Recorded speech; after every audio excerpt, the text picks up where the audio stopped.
माँ को गुलामी से छुड़ाने वाले गरुड़ की जन्म। शुद्ध सनातन धर्म सिर्फ मानवों का धर्म नहीं है, बल्कि इसमें पूरे ब्रह्मांड और प्रकृति का समावेश है। शुद्ध सनातन धर्म का दायरा मानवों के साथ साथ वृक्ष, पशु और पक्षियों तक है। यही वजह है कि सभी ईश्वरीय सत्ताओं के साथ उनके वाहन रूप में पशु और पक्षियों को दर्शाया गया है। सभी देवी देवता के साथ कोई न कोई पशु, पक्षी, वृक्ष, तीर्थ स्थान, नदी संयुक्त है। प्रमुख देवताओं के वाहन। ज्यादातर ईश्वरीय सत्ताओं के वाहन और ध्वज किसी न किसी पशु या पक्षी से जुड़े हुए हैं। जहां भगवान शिव के वाहन के रूप में नंदी बैल की पूजा की जाती है, वहीं मां दुर्गा के वाहन के रूप में सिंह को दिखाया जाता रहा है। भगवान श्री हरि विष्णु के साथ भी दो प्राणियों को दिखाया जाता रहा है। पहले है शेषनाग, जिन पर भगवान विष्णु शयन करते हैं, और छत्र के रूप में शेघनाग के हजारों फन भगवान श्री हरि विष्णु के ऊपर छाया करते हैं।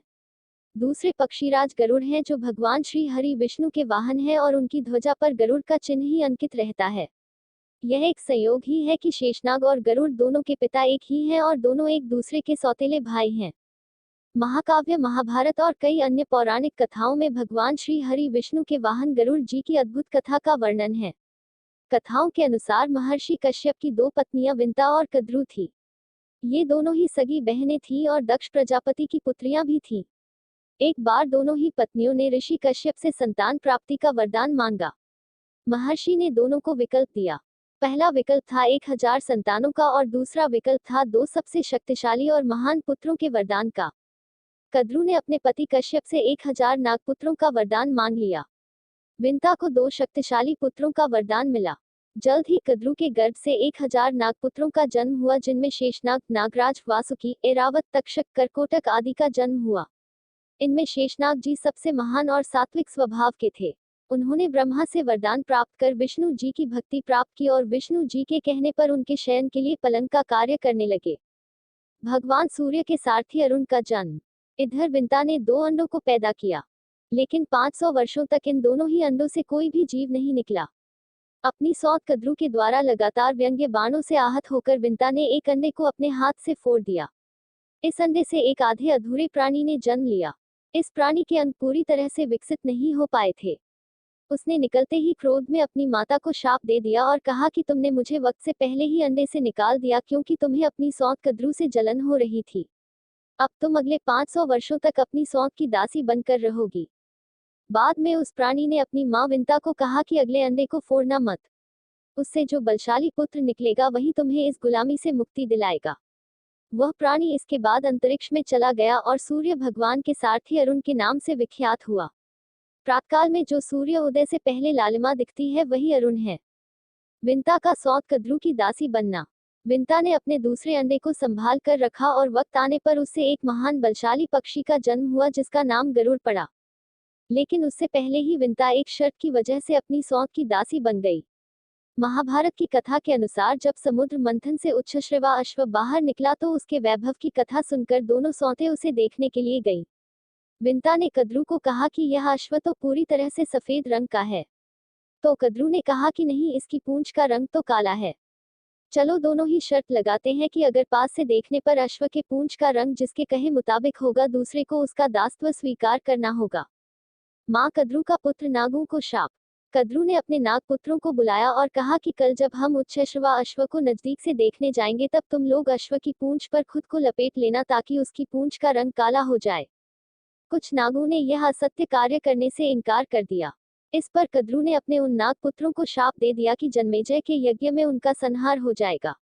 लेकिन करकोटक नाग ने अपनी माँ की बात मान ली और जब कद्रू और विंता उच्छश्रवा को देखने गई, तब उसकी पूंछ पर खुद को लपेट लिया।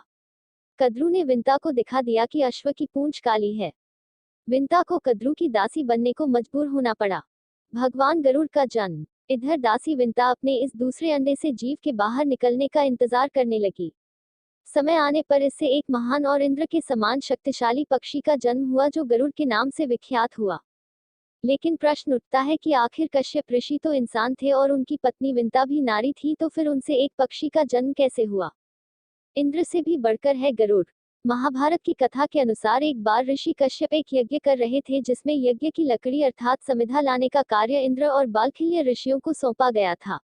इंद्र अपनी शक्ति से बहुत सारी लकड़ियां पल भर में ले आए।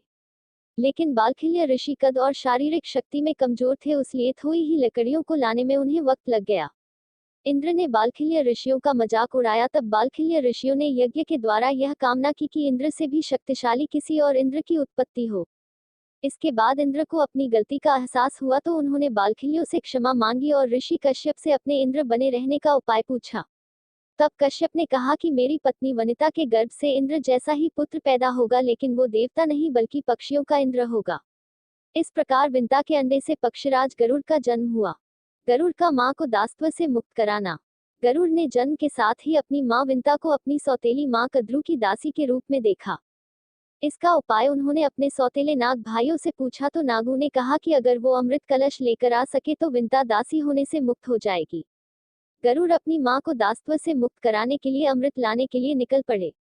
देवताओं ने उन्हें रोकने की कोशिश की तो उन्होंने देवताओं को भी पराजित कर दिया और अमृत का कलश उठाकर चल पड़े। गरुड़ जी ने अमृत पिया नहीं, बस वो अपनी मां को इस गुलामी से मुक्त कराना चाहते थे। जब गरुड़ जी अमृत का कलश उठाकर आकाश मार्ग से जा रहे थे तब रास्ते में उन्हें भगवान विष्णु ने दर्शन दिया। भगवान विष्णु उनके अमृत न पीने के संकल्प को देखकर प्रसन्न हो गए और वरदान मांगने को कहा। गरुड़ ने पहला वरदान यह मांगा कि वो भगवान विष्णु की ध्वज में अंकित रहे। दूसरा वरदान यह मांगा कि वह अमृत पिए बिना ही अजर अमर बन जाए। भगवान विष्णु ने गरुड़ जी को ये दोनों ही वरदान दे दिए। इसके बाद गरुड़ जी ने भी श्री हरि विष्णु से कोई वरदान मांगने को कहा। भगवान श्री हरि ने गरुड़ जी से यही वरदान मांगा को वो उनके वाहन हो जाएं। इसके बाद से गरुड़ जी भगवान विष्णु के वाहन बन गए।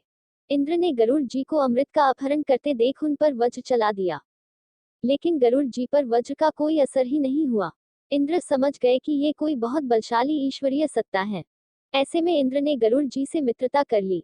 इंद्र ने गरुड़ जी से अमृत का अपहरण न करने की गुजारिश की। तब गरुड़ जी ने आश्वासन दिया कि वो जब भी अमृत कलश को पृथ्वी पर रखें तभी इंद्र उस पर वापस अपना कब्जा कर सकते हैं। इंद्र से गरुड़ जी ने यह वरदान मांगा कि सर्प उनके भोजन सामग्री बन जाएं।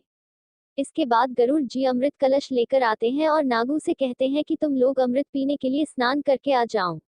नाग स्नान करने के लिए जाते हैं और गरुड़ जी जैसे ही अमृत कलश पृथ्वी पर रखते हैं, इंद्र उसे उठाकर ले जाते हैं। जब इंद्र अमृत कलश उठा रहे होते हैं उसी वक्त कुछ अमृत की बूंदें पृथ्वी पर बिछी कुशा पर गिर जाती है। जब नाग स्नान जब करके आते हैं और अमृत कलश को गायब देखते हैं तब वो परेशान होकर कुश को ही चाटने लगते हैं। इस वजह से सांपों की जीभ दो हिस्सों में फट जाती है। आज भी सांपों की जीभ दो हिस्सों में फटी रहती है।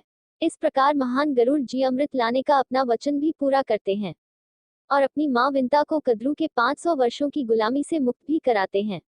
महान गरुड़ जी को आज हम भगवान विष्णु के महान भक्त के रूप जानते हैं, लेकिन वो इतने महान मातृभक्त भी थे, यह आज भी बहुत कम लोगों को मालूम है। Hospital contact capital opinion I really like to get subscribe your therapy, thank you, I love you, tell him that.